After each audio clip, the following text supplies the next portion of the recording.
You began to touch earlier on the political process, and I'm going to hand over to Sir John to sort of take up the questions on the political process. Thanks. Yeah, I suppose the focus of your influence on Iraqi politics and politicians was the achievement on the 15th of November 2003 of getting a statement about the transition. Could you give us a little bit of the narrative as to how that was accomplished, given the fact earlier of the Sistani fatwa that any Iraqi constitution must be drawn up by Iraqis and not by the occupying powers? How did you get from where it started with Bremer's view to the 15th of November? Primarily through looking for a plan B. The stalemate was that Ambassador Bremer did not want elections to take place in Iraq without constitutional principles being laid down which would make it clear what those elections were all about. A perfectly reasonable and normal approach. Ayatollah Sistani did not want Iraq's constitution to be written by or influenced by non-Iraqis. So he wanted Iraqis to be elected to draw up a constitution, amongst other things. That was a stalemate. And it was some months before Ambassador Bremer decided that the seven-step plan, as he had designed it and as it had been approved in Washington, would not work in the order that he had drawn it up. So we went through a number of discussions amongst ourselves with the Iraqi Governing Council as to how we could get round Ayatollah Sistani, which was the way it was expressed in the early stages. And we tried various approaches.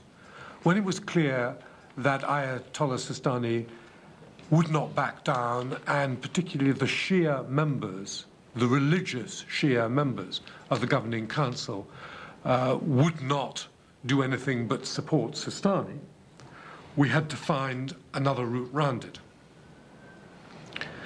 And there was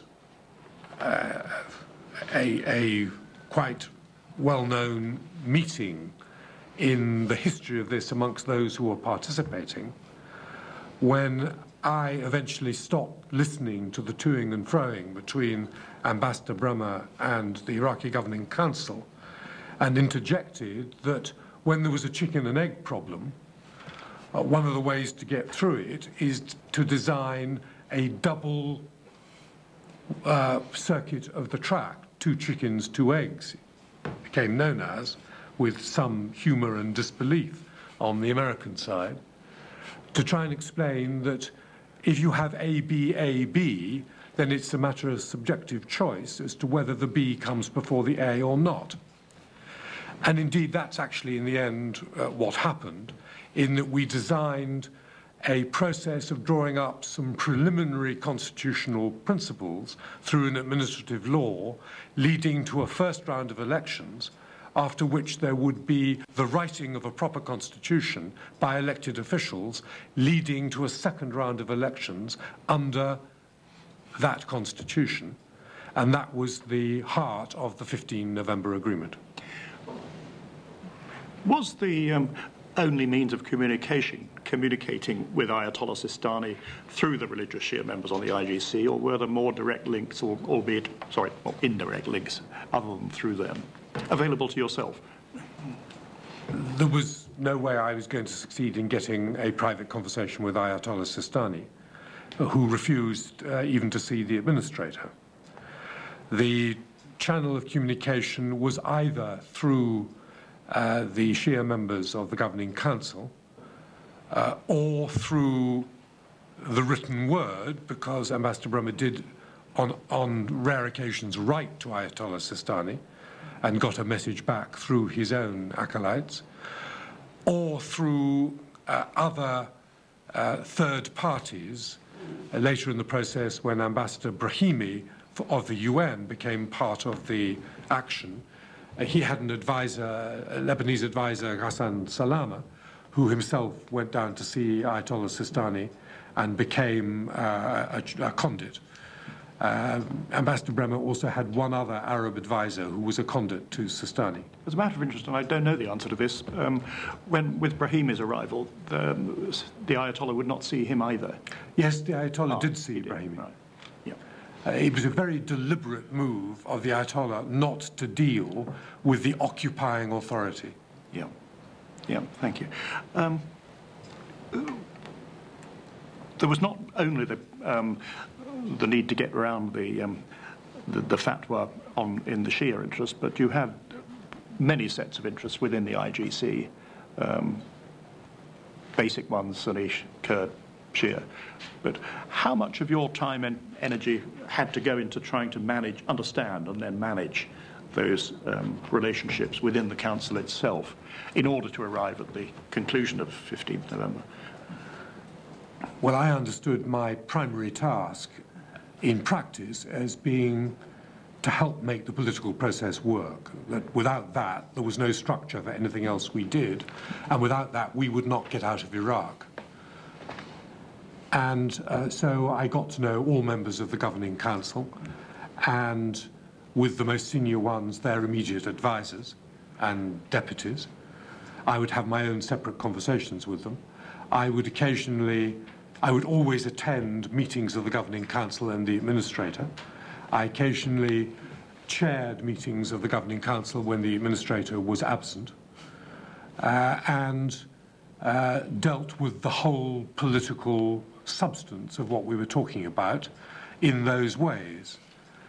I found that I had particular work to do with the Kurdish members of the governing council, partly because the Arab-Iraq Kurdistan dichotomy was a vital part of the whole substance, partly because of the British relationship with the Kurdish nation.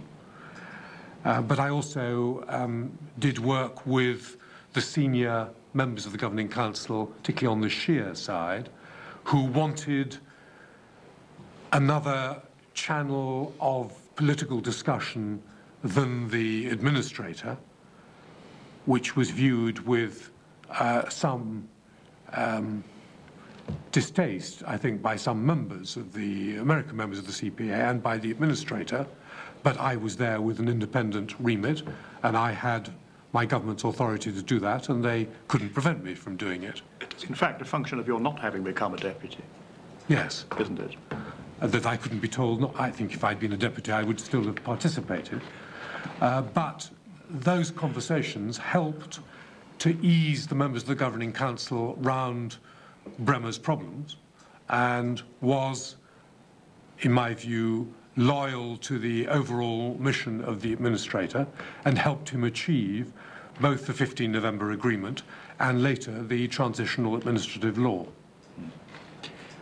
I mean, looking back to your time there, was this actually the most important achievement in making progress under the CPA in your time? Yes, because the political process that we set through those two organs, the 15 November Agreement and the TAL, have lasted to this day as the basis for the political development of Iraq, around which security, the economy, the social situation in Iraq had to circulate.